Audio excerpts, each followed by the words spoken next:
Assalamualaikum dan salam sejahtera. Pertama kali dalam sejarah pilihan raya kecil Malaysia, UMNO tidak menyertai pilihan raya sebagaimana kita lihat di N12 penanti. Tidak sertai pilihan raya kecil ini telah menggamit perhatian banyak pihak. Ada yang mengatakan bahawa UMNO bacul, penakut, tidak berani berdepan dengan perubahan.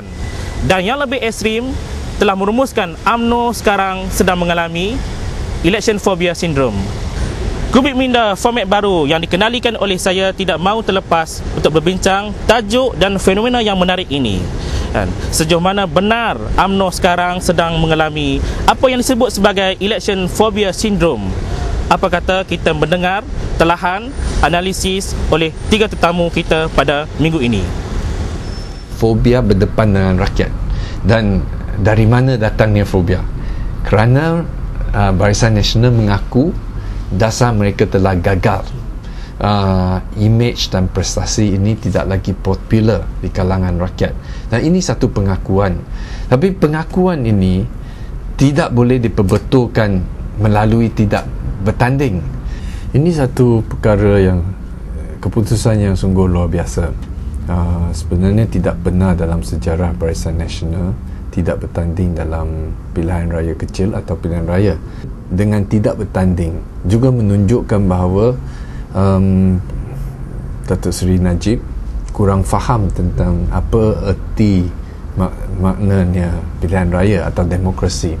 Demokrasi bukan untuk menuju pertujuan untuk menang atau kalah.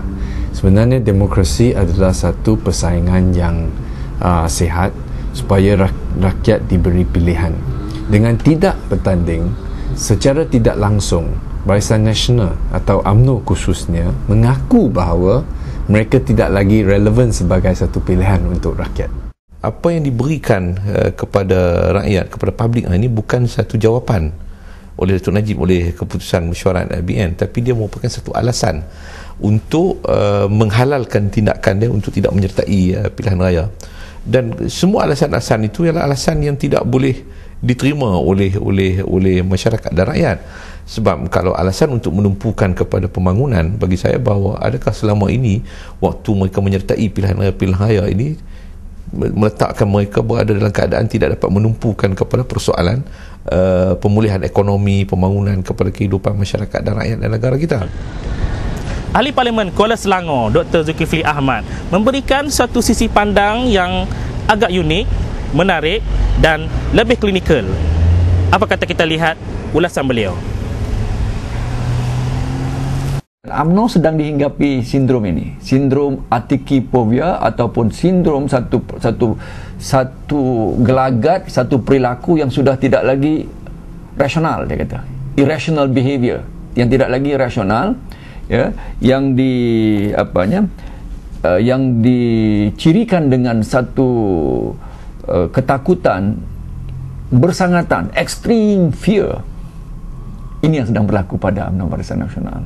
Setelah kalah Bukit Gantang, kalah Bukit Salambau, kalah ke Kuala Terengganu, ya, dan kalah di mana lagi? Di Pematang Pauh, ya, 4 pilihan raya kecil. Maka untuk berdepan dengan penanti yang mereka congak-congakkan, mereka tidak akan tentunya menang mengikut hukum akalnya, lalu mereka, ya, menyerlahkan sindrom ini. 3 alasan yang diberikan oleh Perdana Menteri Malaysia Datuk Seri Najib Tun Abdul Razak. Pertama, pilihan raya kecil N12 melibatkan satu skor dan permasalahan dalaman PKR dan Pakatan sendiri. Yang kedua, N12 ini adalah game pembangkang yang sengaja diwujudkan oleh Datuk Seri Anwar Ibrahim sendiri. Dan yang terakhir, komitmen UMNO sekarang dan pemerintah sekarang adalah menumpukan soal pemulihan ekonomi dan menangani dan berkhidmat untuk rakyat. Tidak bolehkah ketiga-tiga alasan yang diberikan oleh Perdana Menteri Malaysia ini diterima di N12 penanti? Sebenarnya banyak pilihan raya ini hanya beberapa saja yang disebabkan kerana peletakan jawatan adun ke atau ahli parlimen. Sebenarnya kebanyakan adalah kerana kematian yang tidak boleh dielakkan. Tapi dalam tanggapan Barisan Nasional yang sudah kalah 4 kali, mereka nampak seolah-olah takut untuk berdepan dengan rakyat. Saya tidak melihat ini persoalan game Pakatan Rakyat, tetapi saya melihat bahawa dia merupakan sesuatu yang terjadi kerana kekosongan kerusi yang bermula daripada ada permasalahan-permasalahan yang dilihat seolah-olah tindakan kerajaan sendiri melalui SPRM untuk menjejaskan kredibiliti Pakatan Rakyat, khususnya kerajaan Pakatan Rakyat di negeri Pulau Pinang melalui tindakan terhadap virus. Jadi kekosongan kerusi itu harus diterima oleh Barisan Nasional untuk menyertai pilihan raya. Itu tentunya satu alasan yang mereka cuba lontarkan ataupun cuba mereka kemukakan. Mereka tidak mahu untuk terlibat sama dalam pilihan raya kecil ini. Itu sebabnya, utamanya, ya, kerana mereka sudah tidak lagi boleh menerima kekalahan setelah 4 kekalahan selepas daripada pilihan raya umum ke-12 yang lalu. Jadi mereka terpaksa menyebutkan bahawa mereka menumpu tentang capacity building ataupun